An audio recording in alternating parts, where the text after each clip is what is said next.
আসসালামু আলাইকুম। Unique schooling এর আজকের ভিডিওতে আপনাদের সবাইকে স্বাগতম। গত ভিডিওগুলোতে আমরা কেএমএফ রিলেটেড বিভিন্ন ধরনের প্রবলেম সলভ করছি। আজকে আমরা যে প্রবলেমটা নিয়ে আলোচনা করব, এই প্রবলেমটা হচ্ছে আমাদের one of the most important একটা প্রবলেম। অর্থাৎ এই প্রবলেমটা বিভিন্ন সময় বিভিন্ন ইউনিভার্সিটিতে বহুবার আসছে। তো প্রবলেমটাতে কি বলছে? বলছে B E plus B prime D E prime is a simplified version of the expression a prime be plus bc de plus be c prime d prime e plus a prime b prime de prime plus b prime c prime de prime। অর্থাৎ এই এক্সপ্রেশনটা আমার দেওয়া আছে, এই এক্সপ্রেশনের যে simplified কৃত ইকুয়েশনটা হয় ওই ইকুয়েশনটা আমার এখানে দেওয়া আছে। বলছে are there any don't care conditions, if so what are they. অর্থাৎ এখানে আমাদেরকে বলছে যে এই ইকুয়েশন থেকে এই ইকুয়েশনটা যে সিম্পলিফাই করছে, এখানে সিম্পলিফাই করার সময় কি আমার কোনো ডোন্ট কেয়ার ইকুয়েশনের বা ডোন্ট কেয়ারের প্রয়োজন হয়েছে? যদি প্রয়োজন হয় সেই ডোন্ট কেয়ার ইকুয়েশনটা কি হবে? বোঝাতে পারছি কিনা? আচ্ছা, আগে কি হইতো আমাদের? আগে হচ্ছে আমাদের একটা এক্সপ্রেশন দেওয়া থাকতো, ওই এক্সপ্রেশনকে আমরা সলিউশন করে যে ইকুয়েশনটা পাইতাম ওইটা আমরা আনসারে লিখতাম। বাট এখন কিন্তু আমাদের সিম্পলিফাই কৃত ইকুয়েশনটাও দেওয়া আছে। আচ্ছা, এই ইকুয়েশন দেখে আমরা বুঝতে পারতেছি এটা হচ্ছে একটা 5 ভেরিয়েবলের প্রবলেম। তো লাস্ট ভিডিওতে আমরা দেখাইছিলাম যে কিভাবে একটা 5 ভেরিয়েবলের প্রবলেম সলভ করতে হয়। তো আমরা ওই একই প্রসেসে আগাবো এই ক্ষেত্রে। তো আমরা যদি দেখি, যেহেতু 5 ভেরিয়েবলের প্রবলেম, তো আমরা ফার্স্টে কি ধরছিলাম? a = 0 ধরতাম একবার, a = 1 ধরতাম একবার। তাহলে a = 0 যখন, এরপর আমরা একটা 4 ভেরিয়েবলের জন্য কাজ করতাম, তাই না? 4 ভেরিয়েবলের জন্য কাজ করতাম। তাহলে 4 ভেরিয়েবলের জন্য ঘর কয়টা হয়? 16টা ঘর হয়, 4টা সারি আর 4টা কলাম।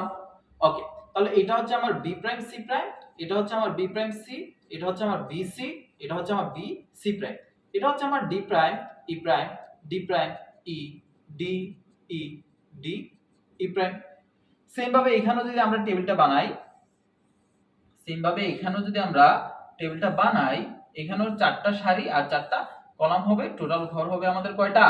16টা ঘর হবে।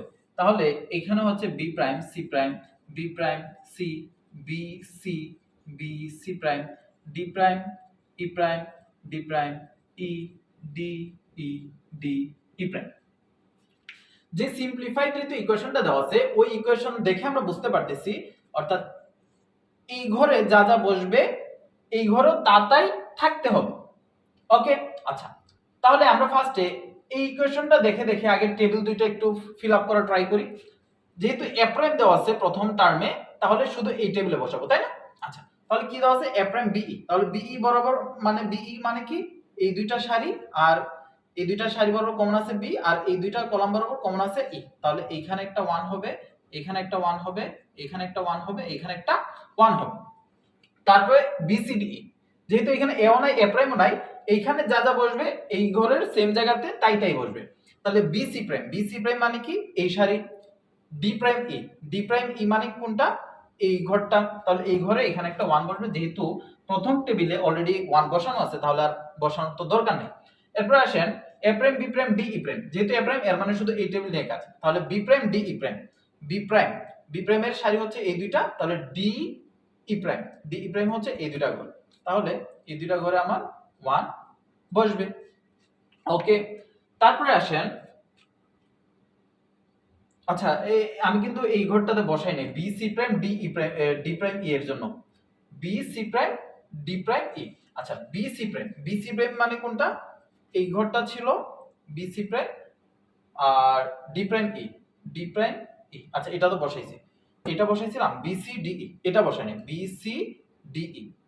এই যে এই ঘরটাতে একটা 1 হবে, এই 1টা আমি বসাই নাই বি সি ডি ই। আচ্ছা, তাহলে এইটা গেল, এটা গেল, এটা গেল, এইটাও গেল।